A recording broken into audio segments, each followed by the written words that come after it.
These leaves can improve your health more than you know.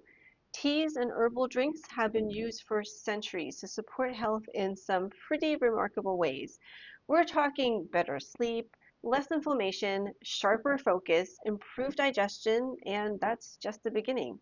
I grew up drinking all sorts of concoctions that my mom gave me for different ailments. So today I want to tell you about 6 teas and herbal drinks that I drank growing up, and some of them I still drink now for some common health issues. So let's get into it. Welcome to my channel. I'm Maria, and if you're feeling overwhelmed and would like tips for simple living, then spend some time with me. So, first of all, I'm sharing from my own experience with some data and facts that support some of my outcome. Also, please don't take anything I say as medical advice. I am only sharing what has worked for me. I know everybody is different, so see what works for you. If you're taking any medication or have questions, please check with your doctor because some teas and herbal drinks may hinder the effects of certain drugs. But if you would like to learn about some natural remedies, here are 6 teas and herbal drinks that have helped me over the years. The first one I dreaded as a child, but crave it now for how it helps me. Tea number one, ginger tea. I remember my mom making a ginger drink for me with fresh cut ginger. She would add ginger slices to different soups, combine it with a few vegetables, or sometimes just by itself in hot water. Whenever one of us had some kind of stomach or digestive issue or was feeling nauseous and not able to eat much, my mom would boil ginger in hot water and add different things depending on what we were going through. Ginger root contains compounds called gingerols and shogals. Not sure if I'm saying these correctly, but they are bioactive substances that have serious anti-nausea and anti-inflammatory effects. Clinical studies have shown that ginger tea reduces nausea in pregnant women, cancer patients undergoing chemotherapy, and people with motion sickness. It also helps stimulate the digestive system, reducing bloating and gas. And if you've had a tough workout, the anti-inflammatory properties of ginger can actually help reduce muscle soreness. It's basically nature's ibuprofen in a cup without the side effects. Honestly, I am not a huge fan of ginger, but sometimes if I eat too much or I'm feeling nauseous, I actually crave a cup of ginger tea. They sell ginger tea in tea bags in powder form, but fresh is way more potent than the tea bag, so you can simply slice fresh ginger root, about a thumb-sized piece, steep in boiling water for 10 minutes, and add a squeeze of lemon and drizzle of honey if you don't like the taste of ginger by itself. Ginger is also good if you have a cold or are feeling chills, as it is considered a warming tea. This next one worked wonders for me when I was younger, and even though I no longer drink it, I still tell people about it. Tea number two, dongguai. Dongguai tea, often called female ginseng, is traditionally used to support women's health by potentially relieving menstrual cramps, PMS symptoms, and menopausal discomfort like hot flashes. It is believed to improve blood circulation, act as an anti-inflammatory, and aid in easing stress-related headaches. I remember getting cramps when I was younger, especially when I first started getting my period. And every month my mom would boil the dongguai root mixture for me. And I loved the smell of it. It's as if my body knew it needed it. Meanwhile, my dad and later on my husband hated the smell and wondered how I could drink it. Funny how our senses know what we need. Now they have it in pill form, and I also remember taking it in a syrup form when I didn't feel like boiling the mixture, because when you boil it, it takes a while and you drink it over a few days. A word of advice. If you choose to take this, do not take it when you're on your period because it will make your period heavier. Wait a week after your period is over to take this in whatever form you choose. This remedy was very effective for me, and I barely had any cramps after I started drinking this. Now, if you would like energy and focus for the day, but without caffeine, this next tea is great. Tea number three, ginseng. Ginseng tea, derived from the roots of the panax plant, is a potent herbal drink rich in ginsenodides, which provides significant energy boosts, enhances cognitive function, and strengthens the immune system. As an adaptogen, it helps the body manage stress, potentially reduces inflammation and improves blood sugar metabolism. Now, these are the same tea bags that my parents would buy when I was growing up. I'm sure there's other brands now, but this brand has been consistent in their flavor and strength of their tea, and they have different flavors now, such as jasmine and chrysanthemum. And like ginger tea, I'm sure you can boil ginseng root as a drink, but I haven't done that, so I can't really give advice on that. I should learn that though.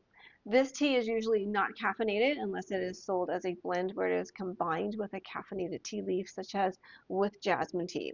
If I need a boost of energy but less than what a caffeinated tea would give, then this is my go-to tea. Just note that ginseng itself is bitter, so I add a little bit of honey, or you can just develop a taste for the bitterness. For a wonderful non-bitter tea that is floral with a hint of sweetness, you've got to try this next one. Tea number 4, chrysanthemum tea. Chrysanthemum tea is a caffeine-free herbal drink rich in antioxidants and potassium, known for cooling the body, reducing inflammation, improving eye health, and boosting immunity. It helps lower blood pressure and cholesterol, promotes relaxation, improves digestion, and aids in detoxifying the liver. This tea is also good for ailments where you have a fever, as it is considered a cooling tea. I love the subtle taste of this tea and often combine it with other dried leaves or flowers such as rose or honeysuckle, depending on the flavor and effects I am looking for. I have only bought this tea in its dried form because I like the whole flower instead of the chopped up version found in the tea bags. Usually I drink chrysanthemum tea to cleanse my system after eating things I know are not that great for me, such as after the holidays or eating out and having rich foods. This was a popular tea that my parents would order when we went out for dim sum. I remember they would tell me to drink it to help with digestion. Another popular tea that my parents would order during dim sum or at Chinese restaurants is the next tea, which has a different set of benefits. Tea number 5, pu-erh tea. Pu-erh tea, or what I knew as bolei cha, is a fermented Chinese tea, widely renowned for aiding digestion, promoting heart health by lowering cholesterol, and supporting weight management. It contains probiotics and antioxidants that may boost metabolism and improve gut health, while providing a gentle energy increase due to its caffeine content. It's one of the darker teas and is caffeinated somewhere between 30 to 100 milligrams of caffeine, less caffeine than coffee, but can be slightly more or about the same as black tea depending on the type of tea leaves. Because of the caffeine content, I don't drink this as much because somewhere in my younger years, I got more sensitive to the effects of caffeine. Also, the taste has a strong earthy and woody flavor that can also be bitter when brewed too long. So when we went out to dim sum, I always preferred chrysanthemum tea because it didn't taste as strong. Or sometimes we would have a blend of chrysanthemum and pu-erh tea, which I enjoyed because the subtleness of the chrysanthemum tea balanced out the stronger bold taste of the pu-erh tea. And since I am sensitive to caffeine, this next tea, my favorite, is perfect for the morning and overall health. Tea number 6, green tea. Green tea is basically the gold standard of healthy beverages, and for good reason. It's loaded with antioxidants called catechins, the most powerful of which is EGCG. I can't pronounce what it stands for, so I'm not going to try. But the point is, these compounds fight cellular damage and have been linked to reduced risk of several chronic diseases. But here's what a lot of people don't know.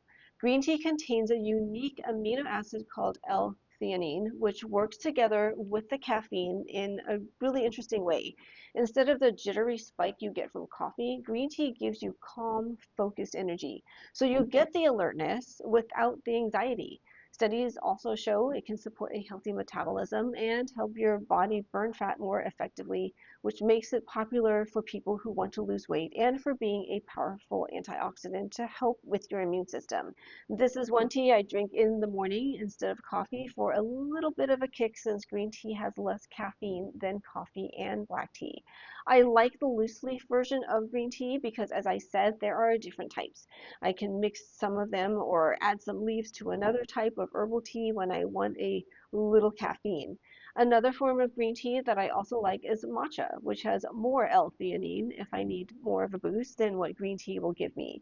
I drink green tea and matcha for overall wellness and the potential benefit of reducing some cancers, protecting the brain from aging, and preventing heart disease, as this runs in my family. So those are the 6 T's that helped me in my health in my younger years and some even now. 6 different ways your body can heal, supported by centuries of tradition and modern science. The beautiful thing is that any one of these can become a simple daily ritual that quietly does a lot of good over time. Which tea would you like to try? Or do you have another favorite tea with healing properties? Please share that in the comments below, because we can all learn from one another. If you found this helpful, please hit the like button so YouTube can share it with others and subscribe for more tips on simple living. I know that the topic of tea isn't exactly a tip on simple living, but finding natural ways to boost our health would make our lives simpler. And I can't talk about healthy teas without mentioning healthy Chinese foods that I also grew up with. So if you're interested in learning about that, watch this video next and see you over there.